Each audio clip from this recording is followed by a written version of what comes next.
அனைவருக்கும் வணக்கம். Gold medalist இந்திய கைட்ஸ் வழங்கும் கற்க கசடற நிகழ்ச்சிக்கு தங்களை வரவேற்பதில் பெருமகிழ்ச்சி அடைகின்றேன். सबको सादर प्रणाम. गोल्ड मेडलिस्ट हिंदी गाइड प्रस्तुति कर्क कसडर कार्यक्रम पर आप सबका हार्दिक स्वागत है. आज का शीर्षक है हिंदी साहित्य का इतिहास. इसके अंतर्गत हम पिछले दिनों से हिंदी के प्रमुख वादों के बारे में हम आलोचना कर रहे हैं. आज रहस्यवाद के बारे में हम विचार विमर्श करेंगे आपकी अनुमति से.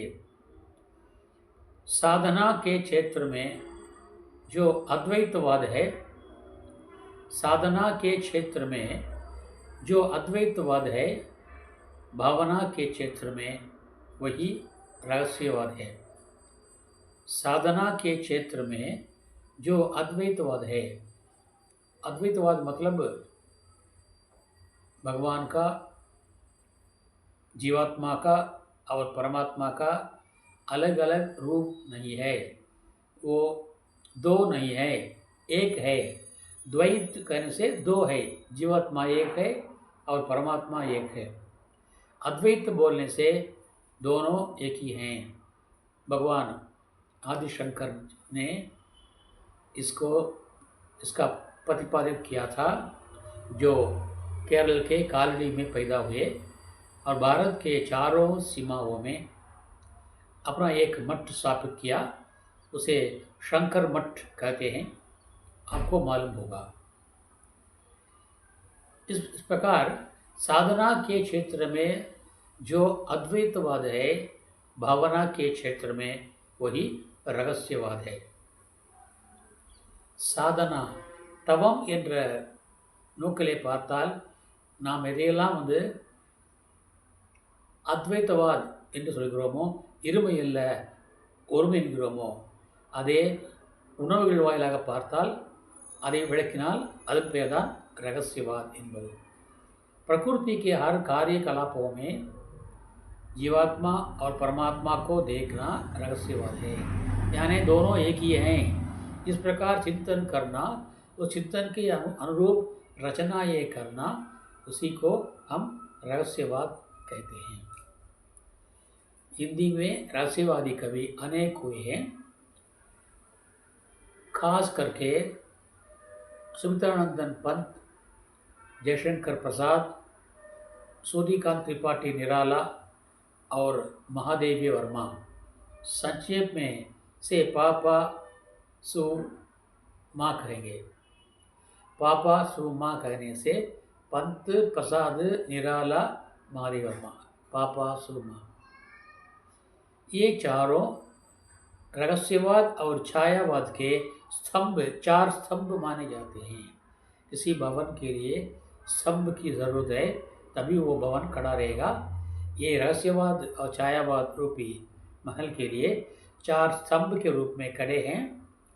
सूर्यकांत त्रिपाठी निराला, सुमित्रानंदन पंत और जयशंकर प्रसाद व महादेव वर्मा.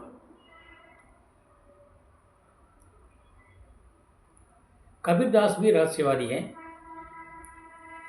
कबीरदास जी कहते हैं, जल में कुंभ, कुंभ में जल है, जल में कुंभ, कुंभ में जल है, बाहर भीतर पानी, बाहर भीतर पानी. पटा कुंभ जल जल ही समाना, पटा कुंभ जल जल ही समाना, ये तत्व कत्यो ज्ञानी, यह तत्व कत्यो ज्ञानी. एक लड़की पानी भरने के लिए नदी की ओर जा रही है. वो नदी में पहुंच गई. अपने घड़े को, वो घड़ा उस समय घड़ा क्या था, मिट्टी का घड़ा था. वो उस घड़े को नदी के पानी में डुबोती है. नदी का पानी कलकल करके वो बह रहा है. वो नदी को डुबोती है और नदी में और घड़े में पानी आ जाता है. अब क्या होगा, घड़े का पानी और नदी का पानी। नदी का पानी परमात्मा है, तो घड़े का पानी जीवात्मा है। कबीरदास जी कहते थे, आपको मालूम है, घूंघट का पट खोल रे तो को पीर मिलेंगे, घट घट में वो साई रमता, कटुक वचन मत बोल रे। तमिल में एक कहावत प्रसिद्ध है, ये सिद्धर का गाना है। நந்தவனத்திலோர் ஆண்டி அவன் 4 மாதமாய் குயவனை வேண்டி கொண்டு வந்தான் ஒரு தோண்டி அதை கூத்தாடி கூத்தாடி போட்டுடை चांडी। यहाँ पर आदमी का जन्म और मृत्यु का बारे में ये तत्व चिंतन है। நந்தவனத்திலோர் ஆண்டி அவன் 4 மாதமாய், 4 + 6 மாதம் 10 மாதம், குழந்தை பெறுவதற்கு 10 மாதம், பிறப்பதற்கு 10 மாதம் ஆகிறது। वो माँ के गर्भ से 10 महीने का समय होता है बच्चे के पैदा होने का। सो नंदवनத்திலோ ராண்டி 4 மாதமாய் कुयवனை வேண்டி கொண்டு वंदान वो तोंडी, एक शरीर रूपी घड़े को लाया और नाच गान किया और अंत में गिर पड़ा। अरे கூத்தாடி கூத்தாடி போட்டுடை चांडी। सूरदास जी कहते हैं, अब मैं नाचियो बहुत गोपाल। आपको मालूम है, अब मैं नाचियो बहुत गोपाल, जीवात्मा बहुत नाचता है। अब मैं नाचियो बहुत गोपाल, इस प्रकार यहाँ पर जीवात्मा नाच नाच कर क्या करता है, अपना शरीर जब छोड़ता है तो कूताड़ी कूताड़ी पोटोड़े चांडी। वो जब पांड गिर जाता है तो वो मर जाता है, उसका शरीर मिट जाता है, लेकिन आत्मा नहीं मिटती, वो जीवा परमात्मा में विलीन हो जाती है। इसी तत्व को अद्वैत कहते हैं। यहाँ पर वो उस औरत ने पानी भर लिया घड़े में, वो घड़ा हमारा शरीर है मान लीजिए। पटा कुंभ, वो घड़ा जब टूट जाता है तो यमदेव क्या करता है, उस पर पत्थर मारता है, उस जान को ले लेता है, तो वो शरीर रूपी घड़ा टूट जाता है। तो क्या होता है, घड़े का पानी नदी के पानी में मिल जाता है। अब हम उस पानी में घड़े का पानी और नदी का पानी दोनों को अलग अलग जांच कर सकेंगे, देख सकेंगे या बांध सकेंगे? नहीं, वो पानी में ही पानी हो जाता है। इसी प्रकार ये शरीर रूपी जो बंडा है, जो बर्तन है, घड़ा है, उसके टूटने पर मतलब जान के निकलने पर ये आत्मा जो है, जीवात्मा जो है, परमात्मा में मिल जाता है। इसी तथ्य को रहस्यवाद कहते हैं। कबीरदास जी कहते हैं, जल में कुंभ, कुंभ में जल है, बाहर भीतर पानी, पटा कुंभ जल जल ही समाना, ये तत् कथ्यो ज्ञानी। और एक जगह और है, लाली मेरे लाल की जित देखूं तित लाल, लाली देखन मैं चली मैं भी हो गई लाल। लाली देखन मैं चली मैं भी हो गई लाल। हम बच्चे को भगवान मानते हैं, हम बच्चे को पुकारते हैं और पुचकारते हैं, तो क्या कहते हैं, आवो मेरे लाल।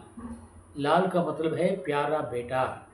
यहाँ पर कबीरदास जी भगवान को लाल कहते हैं। लाली मेरे लाल की, लाली मतलब यहाँ पर महिमा, यानी मेरे प्यारे बेटे, मेरी प्यारी भगवान की महिमा। जित देखो तितलाल, जहाँ देखो वहाँ मेरा भगवान है।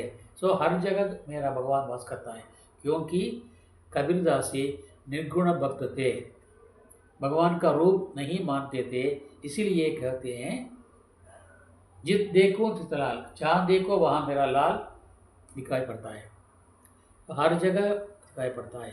लाली देखकर मैं चली, उस भगवान की महिमा की जांच करने के लिए ढूंढते हुए मैं चली, मैं भी हो गई लाल, मैं भी भगवान में समा गई।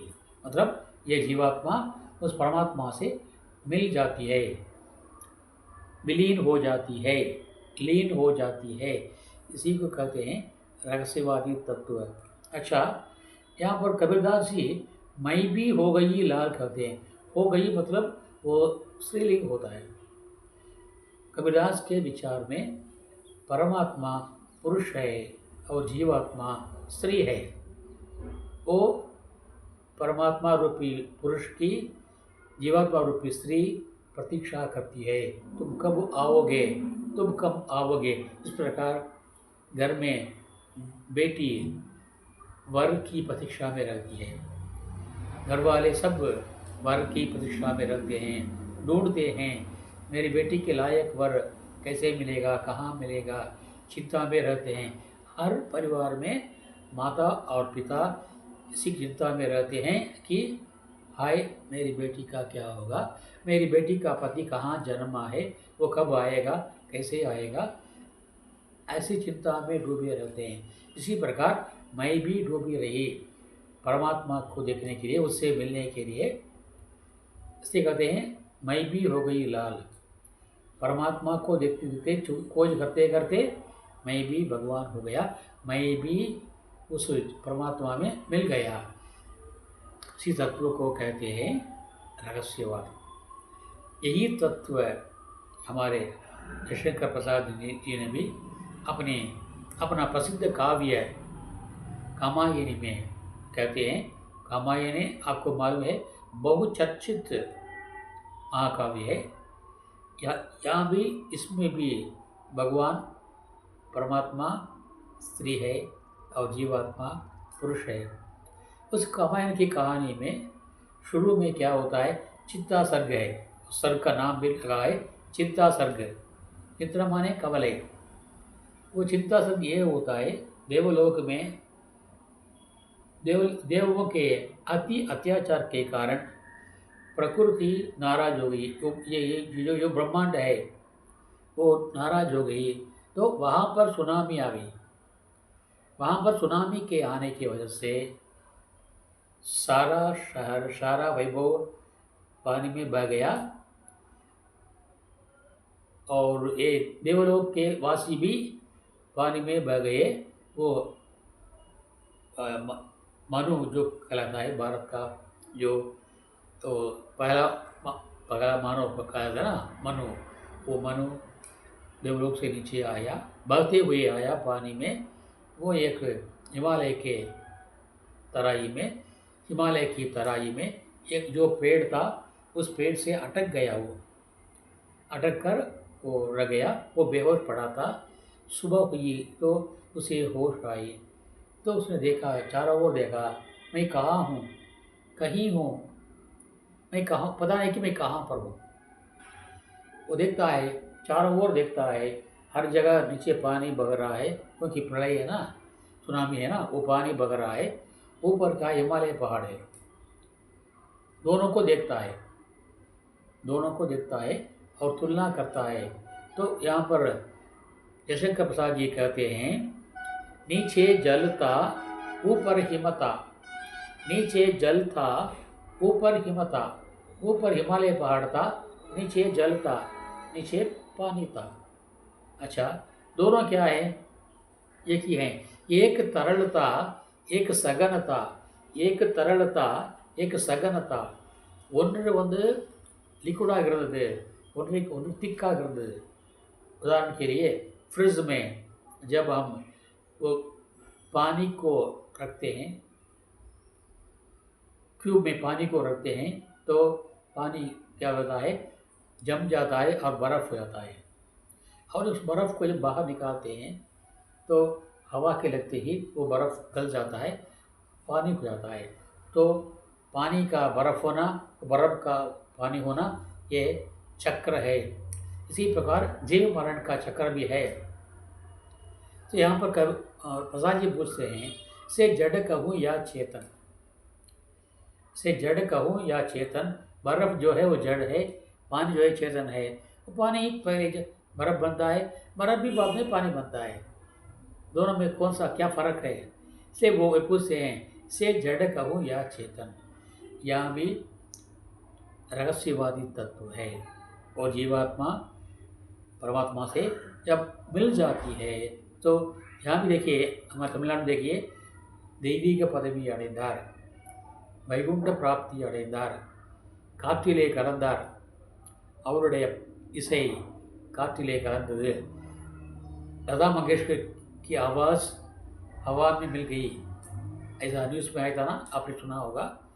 लता मंगेशकर जी की आवाज़, टीएम सौंदरराजन की आवाज़ हवा में मिल गई, मतलब समा गए, जीवात्मा परमात्मा से मिल गई।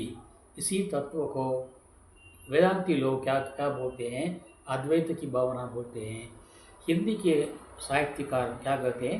इसको रहस्यवाद कहते हैं। तमिल के महाकवि सुब्रमण्य भारती वे कहते हैं, वे भी रहस्यवाद तत्व को लेकर के गाते हैं। பார்க்கும் மரங்கள் எல்லாம் नंदलाला। नंदलाल मतलब श्री कृष्ण।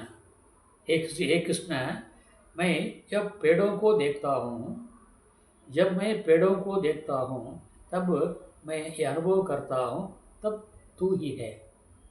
பார்க்கும் மரங்களெல்லாம் नंदलाला, निंदन पच्ची निरम तोड़ुदे नंदलाला। तुम्हारा शरीर का वह रंग जो है वो हरा है, सो मैं हर पेड़ पौधों में तुम्हारे रंग को देखता हूँ। பார்க்கும் மரங்களெல்லாம் नंदलाला, निंदन पच्ची निरम तोड़ुदे नंदलाला। तीकुल विरली வைத்தால் नंदलाला, अगर पानी के अंदर मैं अपने हाथ को, उंगली को रखूं तो भी मुझे वो गर्म लगता है। निन्नै तीनम इன்பம் தோணுதையே नंदलाला, तुम्हारे शरीर को छूने से वो गर्मी की जो उस स्पर्श से जिस गर्मी का मैं अनुभव करता हूँ, वो अनुभव गर्मी पर, आग पर उंगली रखने से मैं करता हूँ। தீக்குள் விரலை வைத்தால் नंदलाला, निन्नै तीண்டும் இன்பம் தோணுதையே नंदलाला। काकई चिरगिले नंदलाला, निंदन करिय निरम तोड़ुदे नंदलाला। कृष्ण काले हैं, ये सबको मालूम है। अगर कौवे को मैं देखूं तो मुझे याद आता है कि ये तुम्हारा रंग है। काकई चिरगिले, कौवे के पंखों से वो काला है ना, नंदलाला। निंदन करिय निरम तोड़ुदे नंदलाला। इसी प्रकार तमिल के महाकवि सम्राट कண்ணதாசன் लिखते हैं, மலர்களிலே பல நிறம் கண்டேன், திருமாலவன் வடிவம் அதில் கண்டேன்। फूलों के अनेक रंग है ना, उन फूलों के अनेक रंगों में मैं भगवान तिरुमाल श्री कृष्ण की रंग को, कृष्ण के शरीर को मैं देखता हूँ, कृष्ण की शक्ल को देखता हूँ। மலர்களிலே பல நிறம் கண்டேன், तिरुमालवन वडिवम अदिल कंडेन, उसके शरीर को मैं देखता हूँ विभिन्न रंग के फूलों से। मलकलिले पल मणम कंडेन, फूलों में विभिन्न प्रकार के सुगंध हैं। तिरुमालवन करुणई मनम कंडेन, उसमें मैं कृष्ण के दिल का असर, दिल का प्रभाव देखता हूँ। मलकलिले पल मणम कंडेन, तिरुमालवन करुणை मुखम कंडेन। पच्चे निरम अवन तिरुमेनी, उसका रंग, उसका शरीर लाल है, हरा है। पच्चे निरम अवन तिरुमेनी, पवಳ निरम अवन सेविदड़े, वो लाल रंग है उसका अदर। पवಳ निरम अवन सेविदड़े, मंजल निरम अवन देवी मुखम, पीला रंग उसकी देवी की यानी श्री की पत्नी का चेहरा है। वेण्मनिरम अवन तिरुउल्लम, सफ़ेद रंग उसका मन का प्रतीक है, उसका मन सफ़ेद रंग है। पच्ची निरम अवन तिरुमेनी, पवळ निरम अवन सेविदड़े, मंजल निरम अवन देवी मुखम, वेण्मनिरम अवन तिरुउल्लम। यहाँ पर प्रकृति में वे परमात्मा को देखते हैं, इस दृष्टि से वे गाते हैं और इसी को हम क्या बोलते हैं, रहस्यवाद कहते हैं। रहस्यवाद हर जगह प्रकृति के अंदर हम जीवात्मा परमात्मा को देखना रहस्यवाद कहा जाता है। इसलिए हमें इसके बारे में जानना चाहिए। इसलिए जो भी प्रचारक गण हैं उनसे मैं प्रार्थना करूँगा कि आप लोग पहले जो भी आप पढ़ाएंगे उसका रसास्वादन कीजिए, उसका रसास्वादन कीजिए, उसको आप पहले उसका टेस्ट लीजिए, उसी टेस्ट के आधार पर सिखाइए तो बच्चा आसानी से समझ पाएगा। इसलिए जो भी भगवान रामचंद्र परमहंस ने कहा, कहो पहले करो पीछे, करो पहले कहो पीछे। जो तुम्हें दूसरों को कहना है उस बात को पहले तुम करके दिखाओ, उसके बाद कहो। करो पहले कहो पीछे। इस प्रकार पहले आप उस इन पद्यों का, रहस्यवाद का और छायावाद का, चाहे कोई भी वाद हो, इन पद्यों का रसास्वादन आप स्वयं कर लें, उसके बाद बच्चों को पढ़ावें तो आसानी से उनमें उनके दिल में पहुंच जाएगा। हमारा काम जो है वो आसान हो जाएगा। ये मेरा आप प्रचारकों से निवेदन है। अच्छा, आज का चिंतन, இன்றைய சிந்தனை, எந்த இழப்பையும் இன்னல்களையும் எளிதாக எடுத்துக்கொள்வதற்கும் அவர்களை ஈடுகட்டுவதற்கும் ஏதாவது वழி இருக்கிறதா, ये सवाल है। हमें हर प्रकार का नुकसान होता है, हम हर प्रकार के घाटे का सामना करते हैं। उसकी क्षतिपूर्ति के लिए, उसका समाधान के लिए क्या कोई रास्ता है, कोई ऐसा उपाय है कि जिसे हम उसे सहज ही स्वाभाविक रूप से ले लें, उसको हमें बड़ा घाटा ना माने। इसके लिए कोई मंत्र है क्या, कोई रास्ता है क्या? ये आज का चिंतन है। இருக்கிறது है, அதான் என்ன, அடுத்தது என்ன, अदा सॉल्यूशन। तो क्या हुआ, ठीक है, अगला क्या है, इसे क्या हुआ और अगला क्या है, तो उसकी ओर हमें आगे बढ़ना है।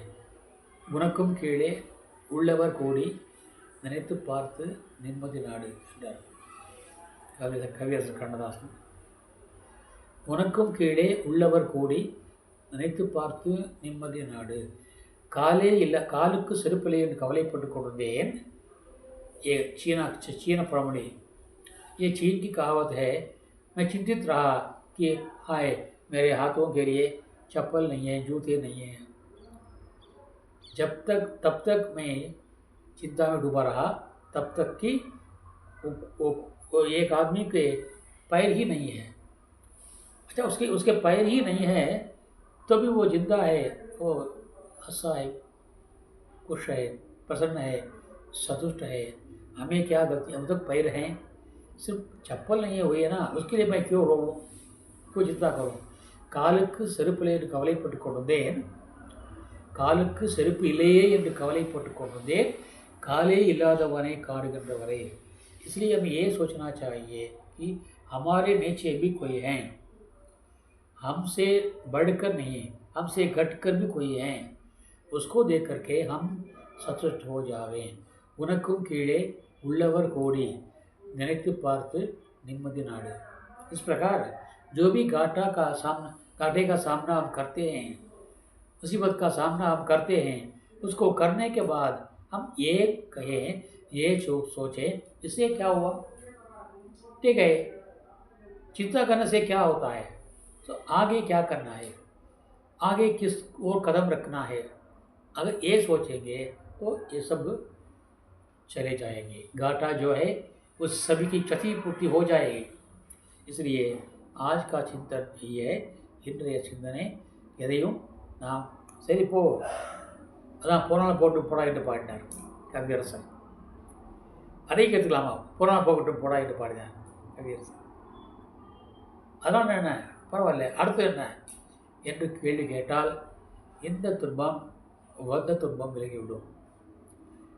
उससे क्या हुआ, ठीक है, अगला क्या है उसको देखें, उसकी ओर कदम रखें, आगे बढ़े, आगे बढ़ेंगे तो ये पहला पिछला जो घटा है उसका उसकी क्षतिपूर्ति अपने आप हो जाएगी। इसलिए हम इस चिंतन का भी जीवन में पालन करें और सुखी पूर्वक रहें, संतुष्ट रहें जीवन में। इसी संदेश इसमें हमें मिलता है। तो इसके साथ मैं आज का ये भाषण समाप्त करना चाहता हूँ। कल एक नए शीर्षक के साथ आपसे मिलूँगा और मिलने वाला हूँ। तब तक के लिए आपसे विदा लेने वाला आपका सेवक आर सुंदरराजन। धन्यवाद। धन्यवाद। तिरुपुर सुंदरराजन, तमिलनाडु। तमिलनाडु। नंरी नंरी नंरी। धन्यवाद। धन्यवाद। जय हिंद।